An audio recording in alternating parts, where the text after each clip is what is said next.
I'm curious, how many of you have seen Wicked? So I was so taken by the movie and the play, and specifically by a character named Elphaba. Now don't worry, no major spoilers are coming. For those of you who have not seen the movie or the play, you should know that Elphaba was born from an affair between the wife of a governor and a traveling salesman. And she was born with green skin, which caused her parents to reject her. The story of her birth is in the lyrics of "No One Mourns the Wicked." And of course, from the moment she was born, she was, well, different. It's coming. Now, the baby's coming. And how? I see a nose, I see a curl. It's a healthy, perfect, lovely, little, sweet Oz. What is it? What's wrong? How can it be? What does it mean? It's atrocious, it's obscene, like a froggy, ferny cabbage. The baby is unnaturally green. Take it away, take it away. That is the beginning of Elphaba's lifelong experience of rejection from her parents and her peers for being green. But here's the part that caught my attention. It was at the end, and it's only a little detail at the end, so again, if you haven't seen it, don't worry too much.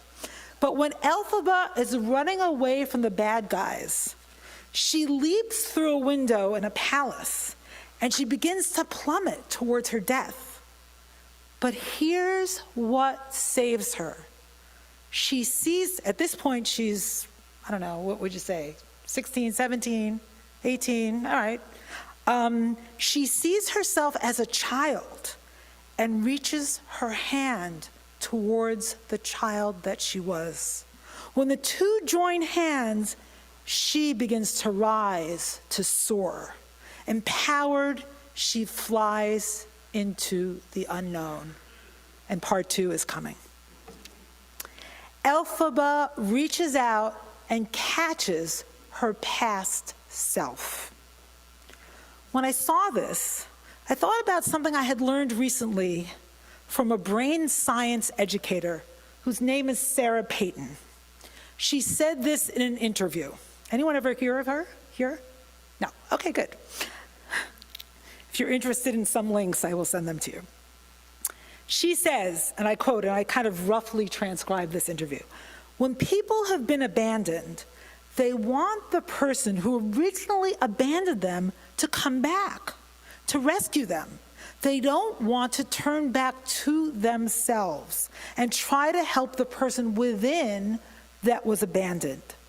Saying to themselves, I will not turn toward myself to make sure that someone else comes to get me."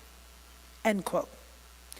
We will refuse to do what Elphaba does, reach out to their past abandoned selves. And here's what Payton says about healing. The first thing to acknowledge is that the abandonment is real. The task is to turn towards ourselves, to put our arms around the self that was abandoned. We need to grow large enough to hold the horror of abandonment, the horror of emptiness and aloneness. If we catch a glimpse of the horror of abandonment, she says, we can reclaim, we can catch the abandoned self, unquote. And that's exactly what Elphaba does. She catches her abandoned self. Now I want to turn to the drama in this week's Parsha, which is the beginning of the Joseph story, Vayeshev, where there is profound abandonment. For those of you who don't know the story, Joseph starts off as a son who is favored by his father. And the Torah is not shy about telling us this. It says, and Israel loved Joseph more than all his sons. V'Yisrael ahav et Yosef mikol banav. Something that, if a parent feels, they might be a little bit embarrassed, but the Torah really reveals all the ugly details. And Jacob himself is not shy about his own favoritism. He gives Joseph a coat of many colors, a token of his favoritism, leading his brothers to hate him. And again, the Torah says explicitly again and again, they hate him. Joseph is a character set apart. From the beginning, he stands alone. He goes to help his brothers while they're shepherding, but they're a group, and he's kind of apprenticing with them. And the next thing he does to further set himself apart is tattle on them, right? He brings back bad reports. He always seems to be alone and yet wanting attention. When he has these sort of bizarre dreams, he says to his brothers, listen to me, please. Please hear this dream that I have dreamt. Shim'u na chalom hazeh asher chalamti. He relates two dreams, insisting that his brothers pay attention. One where his brothers are sheaves and bow down to his sheaf, and the other in which 11 stars and the moon and the sun, representing his brothers and his parents, all bow down to him. In each dream, he seems to get exactly what he wants. He's alone, he's at the center of the drama, he's in complete control, he is invulnerable. Then the Torah tells us, when they hear the dream, the brothers hate him even more. V'yosifu od sno oto. The only time we hear about hatred before this story is we hear that Leah is the hated wife, right? That's the first time we hear the word hatred in the Torah. And that has a lot to do with the family dynamics, right? Who's the rejected mother and who's the beloved mother? Joseph is the son of the beloved mother, Rachel. But here's something that happens that's really strange. Jacob, the Torah tells us, observes the dynamics, keeps them in mind, and yet he sends Joseph alone to see his brothers shepherding in Shechem, right? So as soon as a student of the Torah hears the word Shechem, they know it's a site of horror and tragedy and violence. Their sister Dinah was raped in Shechem, and then the brothers carry out this massive massacre, killing all the men of Shechem. So Jacob sends Joseph alone, and on his way he meets an Ish, a mysterious man. And the Ish asks him, what are you seeking? Right? Such a simple question, which feels like it operates on two levels. Like, what are you looking for? Where are you going? Are you lost, right? You see someone in New York City who doesn't know their way. What are you looking for? But what are you seeking? Ma tivakesh. And Joseph answers, it is my brothers I seek. Et achai anochi mevakesh. Which again, one can hear on two levels, right? He's looking to connect somehow to his brothers that hate him. He's going about it all wrong, but that's what he wants. His tragic and futile seeking of his brothers is heart-rending. For his brothers then see him only from a distance and plan to kill him. They strip him of his coat of many colors and throw him into a dark pit. Imagine at that moment how alone and despairing and abandoned Joseph feels. No one comes to retrieve him. No one comes to rescue him, not his brothers and not his father. His oldest brother, Reuven, finally returns to the pit, but it's too late. He's been sold into slavery and is on his way to Egypt. So here's the question. How does one recover from an abandonment like that? An abandonment of one's very own brothers. How does one retrieve the abandoned self? Does Joseph wait for his brothers to retrieve him from exile in Egypt? Decidedly not. To make a long story short, Joseph ultimately thrives in Egypt, becoming Pharaoh's right-hand man, saving an entire region from famine. Years later, his brothers finally show up in Egypt, but it's not to rescue him, it's not to save him, it's to be saved, right? They want to be saved from famine. And they come to Joseph and don't know who he is, and they think he is this, and he is this huge, important, political figure in Egypt, and Joseph doesn't reveal his identity.